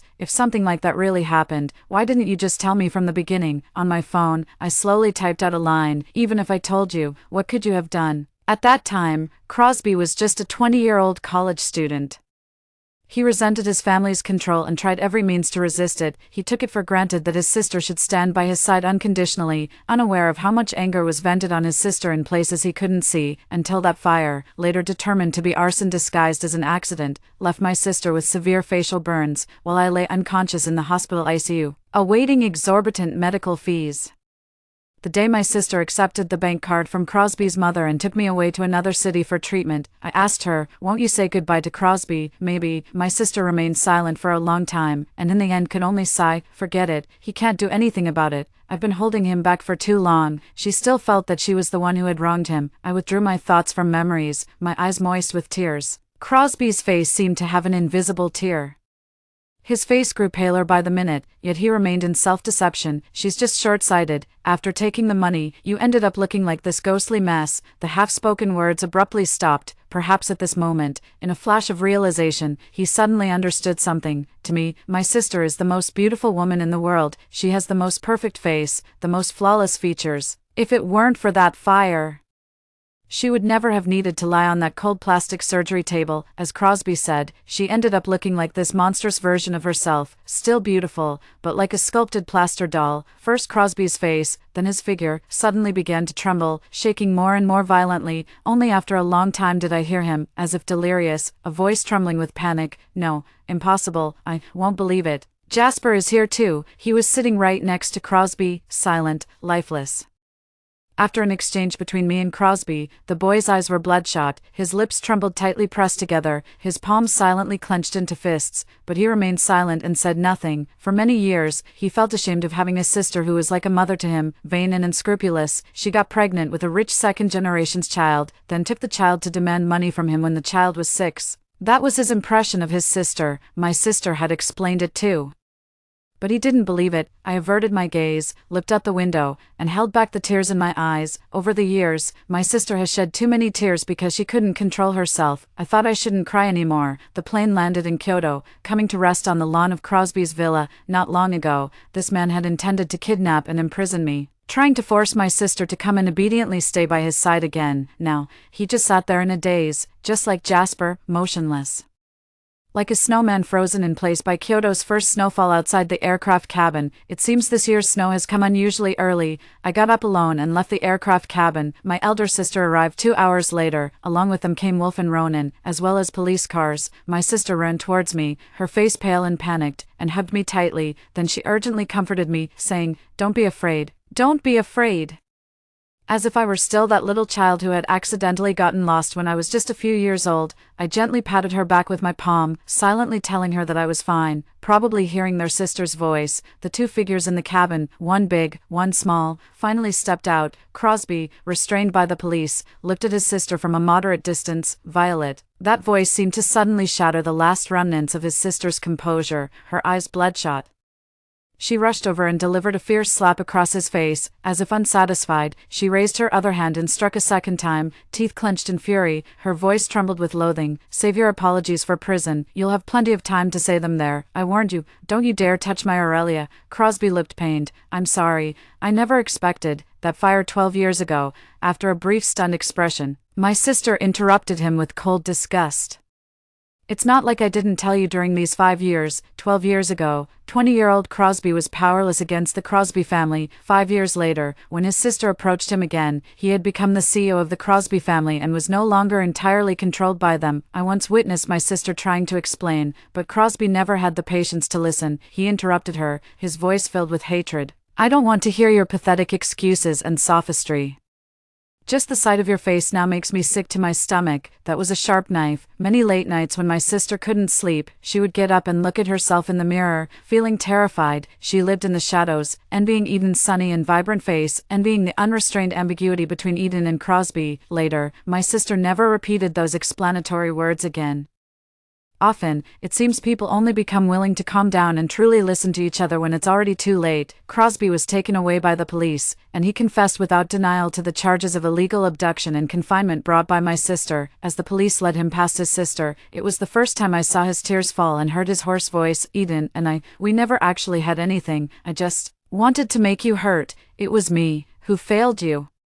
My sister averted her gaze. In the end, she never looked at him again. She only tightened her grip on my hand, her voice softening once more. "Come, let's go home." As we stepped out of the front courtyard, Jasper's trembling, helpless voice called out behind us, "11, Mom, can you take me back with you?" Before Jasper turned 6, it was my sister who raised him all by herself. My sister used to love him very, very much too, but now, she stopped in her tracks, turned around, and calmly replied, "This is the home you don't despise." The taxi is still waiting outside. My sister led me over and opened the rear door to get in. Ronan, who seemed frightened, remained silent the whole time, suddenly burst into tears and rushed over, desperately clutching the hem of my clothes. He was crying so hard he started hiccuping, panicked and incoherent. "I want mommy, mommy can't leave, stay with me." I reached out and slowly removed his hand. Wolf followed, looking pained. As if unsure how to begin, after a long while, he finally spoke. "Ronan is still young. Could you give us one more chance? I think I've already made myself perfectly clear to them. Now I just want to accompany my sister home." Without repeating another word, sister looked at him and said calmly, "If you also want to experience the consequences of being taken away by the police again, then keep blocking us here." Before the police officers leave, by the police car. The officers were about to take Crosby inside. Hearing this, they looked over. It was past midnight, and the snow continued to fall endlessly. Wolf's voice sounded like it had been torn open by the cold wind of the deep night. The hoarse voice murmured, "Is this really it?" I raised my hand, silently telling him, "Yes, this is it." I got into the car. Ronan wept bitterly and tried to chase after, only to be silently stopped by Wolf. The moment the car door closed, I suddenly seemed to hear Wolf's muffled sobs, faint, desperate, and full of regret, gone with the wind in an instant, or perhaps just my imagination. The taxi drove away, the villa was brightly lit outside, and I took one last glance through the rearview mirror. The police car took Crosby away, while Wolf, facing my direction, opened his mouth as if to speak, being born mute. I've always been better at reading people's lips and understanding what they're saying. It was a silent, "I'm sorry." I averted my gaze, looking at the thick layer of snow gradually accumulating on both sides of the road. The weather's getting cold, perfect for having hot pot. I looked at my sister. Before I could speak, I first heard my sister's voice. When we get home, let's have hot pot. I froze for a moment. I couldn't help but laugh, yet my eyes turned red again. Truly, there's no one else in this world who shares my tastes so perfectly or understands my thoughts so well. I rested my head on her shoulder, and she reached up to gently stroke my hair. The taxi drove through snow and darkness, heading toward a bright future. Extra story, Wolf. After Aurelia left, for a long time, my mind was in a constant state of extreme distraction. After several consecutive incidents on the racetrack that nearly resulted in fatal crashes, I had no choice but to take a break. With my accustomed work halted, staying at home, I suddenly found myself at a loss for what to do. I didn't want to go out for entertainment, nor visit the Crosby family to see those hypocritical faces, nor do I want to take care of Ronan. Thick curtains were drawn in the room, leaving no light anywhere. Sitting in the darkness, I always feel like Aurelia is still here. She lived with me for 5 years, and later, due to an accident, gave birth to my child. I never said I would marry her, yet I never imagined she would leave one day, like water, like air. I took it for granted that she would always be here, just as Crosby believed Violet would never leave, but they're gone, completely, never to return. One day, the nanny suddenly told me, "Young Master has changed too much lately, he hardly speaks anymore. The teacher says he seems to be developing low self-esteem at school. Every time after school when he sees other children being picked up by their mothers, he insists on leaving alone through the back door." When I went to ask him what was wrong, I realized I hadn't paid attention to him for far too long. In such a short period of time, he appeared much thinner, and even his eyes had lost their sparkle. He sat alone in the living room, silently building blocks over and over again. It was a little castle that Aurelia had taught him to build when she was still here. After finishing the castle, he would reach out to knock it down and rebuild it again, over and over, endlessly, like a machine wound up and repeating the same fixed trajectory over and over. The nanny called him, but he ignored everyone who spoke to him. I sat beside him and called his name several times. Only when I reached out and took away 2 of his building blocks did he glance sideways, looking at me with lifeless eyes. I said, "Why have you stopped talking much lately?" He calmly asked me in return, "I just miss Mom." "Why are you pretending not to know either?" I was momentarily speechless. Aurelia is gone, and my son has become half-mute. Laughter never returned to this home again. 12. Crosby was bailed out by the Crosby family just days after entering the police station. Given the Crosby family's capabilities, this outcome was only natural, but Violet left, and even after Crosby was released from the police station, he insisted on resigning from the Crosby family. He became extremely silent, preferring to lock himself in his room, and so did Jasper. There was no more laughter in the Crosby family. On the day Crosby was taken away by the police, he said a few words to me as he passed by. Through his words, I found a document folder in his study, with all the evidence I've gathered over the years. It's finally enough to send Crosby's mother to prison. That woman stole my mother's husband when she was young. Then she twisted the truth, portraying herself as the rightful wife and my mother as the mistress. After my parents divorced, my mother left alone with me and my unborn sister in her womb. Later, she gave birth to a younger sister and had her take her surname, but that woman still wasn't at ease, going to great lengths to monitor the movements of our family of 3. She caused my sister's death, then drove my mother to suffer severe nervous exhaustion, and she remains in a psychiatric hospital to this day. Until later, my father also grew tired of her and suddenly remembered my mother's virtues. My sister died, and my mother was admitted to a mental hospital. He came running out again, feigning deep remorse and affection, took me back to the Crosby family, promising to make it up to me for the rest of his life. How ridiculous. I tried every means to find evidence of that woman's crimes. What I found was never enough. Aurelia suddenly appeared in my line of sight. That rainy night was the first time I saw her. When I took her away, I really just wanted to spite Crosby. I hate Crosby's mother, and by extension, I hate Crosby too. After bringing Aurelia back, I quickly realized she was mute. Those who cannot speak always make people feel more secure and are better suited as confidants. I began occasionally sharing some of my dark, unknown thoughts with her. I say, I detest the Crosbys, mother and son, and I loathe my father. I truly wish that one day I could personally send them all to hell. Every time I say those things, a look of terror appears on Aurelia's face as she frantically gestures and says something to me, probably advising me not to be so extreme or something like that. Not that I can understand her anyway. Ignoring those unsightly waving hands, she was truly the most quiet and well-behaved listener. Later, I even wanted to tell her about my deceased sister and my mother in the mental hospital, but she seemed so timid. If I scared her, Perhaps she would run away and no longer want to stay by my side. I suddenly realized I didn't want her to leave. I wish she could stay forever, but I can't let anyone notice that I've started caring about her, that I want to keep her, because of my dead sister, because of my insane mother, because of that woman who remains at large, watching me with covetous eyes, seeking to exploit my weaknesses. That woman had been observing Aurelia, and was greatly disappointed upon realizing my indifference towards her. Later on, Aurelia and I had Ronan. She then regarded Ronan, the grandson of the Crosby family, as a serious threat, until she realized that I had raised Ronan to be that foolish, arrogant, and rude, posing no threat whatsoever to her son and grandson. Thus, she finally lost interest in targeting Ronan. I've waited too long, far too long, so long that I dare not show the slightest affection toward anyone I care about. So long that I dare not let my son display any remarkable excellence, until, this day finally arrived, that woman's son personally handed me the final straw that broke his mother's back, but she still wasn't taken away by the police, because before being arrested, she had already taken her own life at home. She had lived in luxury and wealth for too many years. Utterly unable to face that prison cell filled with endless darkness and despair, my father started coming after me again. He lost his wife, and his most proud son Crosby was completely devastated. The Crosby family needs someone to take over. He is getting old, his health is deteriorating, and he no longer has the strength to manage it himself. I didn't make it difficult for him and agreed to take over the company. In the third year of taking over the company, my father was completely at ease and handed over full authority of the company to me.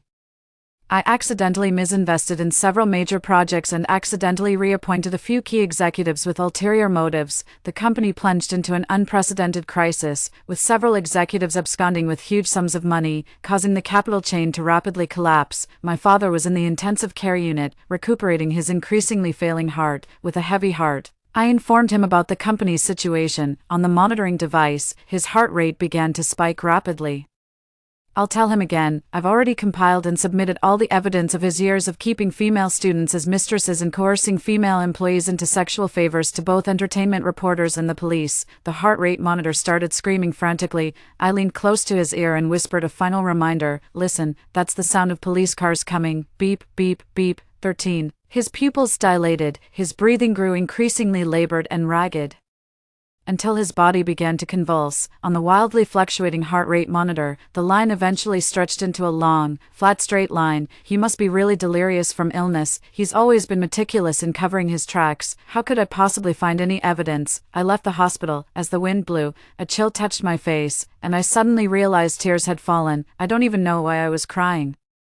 I took my sister's last painting before her death and went to the mental hospital to see my mother. That painting depicts our family of 3. It suddenly occurred to me that Aurelia also left me for good because of that painting, but that day I just concluded that the distance between the car and her was enough for her to leave on her own. The people on the scene were just using her to test me, not daring to actually take a life. As I drove closer to her, no one noticed that I eased my foot slightly off the accelerator. Then, just as she was about to leave the danger zone, I deliberately stepped on the gas again, causing the car to graze her foot. I just wanted everyone to believe that I truly didn't care about her. I was genuinely afraid that one day I'd see her turn into the image of my sister or my mother. In the psychiatric hospital, my mother, acting erratically, smashed many things. Then she suddenly leaned in and asked curiously, "What happened to that little girl who used to follow you around all the time?" Suppressing the endless dull pain in my heart, I replied hoarsely, "She's gone." My mother hugged my sister's painting and simply said, "Oh," asked me again, "Where did you go to have fun? When are you coming back?" See, even she took it for granted that when Aurelia left, it wouldn't be truly leaving me. When leaving the mental hospital, I stood in Kyoto's white snow. Suddenly remembered.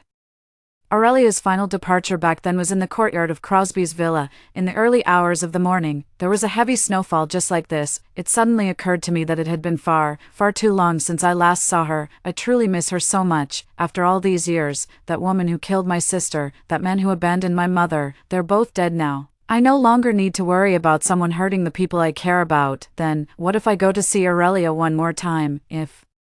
Could there be even the slightest possibility that we might have a chance to start over? I took Ronan, who is now almost 10 years old, to that island once again. Ronan no longer plays around like he used to, and rarely speaks to me now, but when I mentioned going to the island to find Aurelia, he silently packed a large backpack of things without saying a word. I pretended not to see the scholarship certificates, awards, and competition trophies he had packed away over the years. Silently yet urgently, he wanted to tell Aurelia. He was no longer that disobedient child who had disappointed Aurelia back then. We landed on the island, but was told by Aurelia's neighbor that she had gone skiing in the north. Over the past few years, her travel agency has grown significantly, opening several branches and starting to provide tour guides across the country. So it's not surprising that she went to the north. I took Ronan and flew back to the north.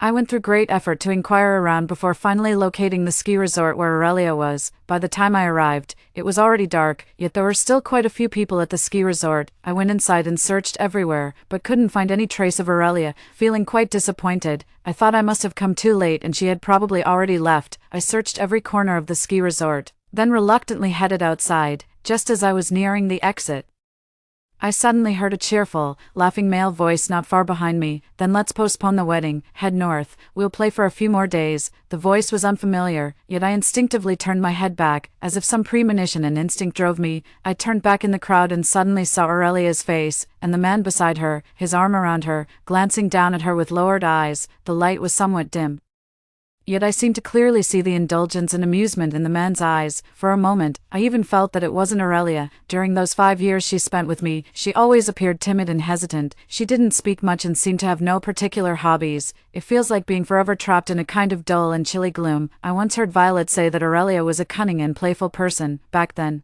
I would instinctively refute that, and Violet would sigh softly and say, "You've never truly understood her, never." At this moment years later, I seemed to suddenly catch a glimpse of the Aurelia that Violet had spoken of. I think I truly understood, in that instant, why Aurelia chose to leave. I watched as the man spoke to her with relaxed and cheerful expression, speaking with excitement. Aurelia's eyes and brows brimmed with laughter as she raised her hand to respond to him. The man also seemed delighted, casually raising both hands to swiftly and clearly reply to Aurelia in sign language. Though not mute, he naturally conversed with Aurelia, seamlessly blending speech with her signing. He willingly respected Aurelia's way of communication, learning her sign language to grow closer to her. I watched them converse as if no one else was around. After all, the wedding invitations haven't been sent out yet. We can go back later to try on the wedding dress and arrange the venue.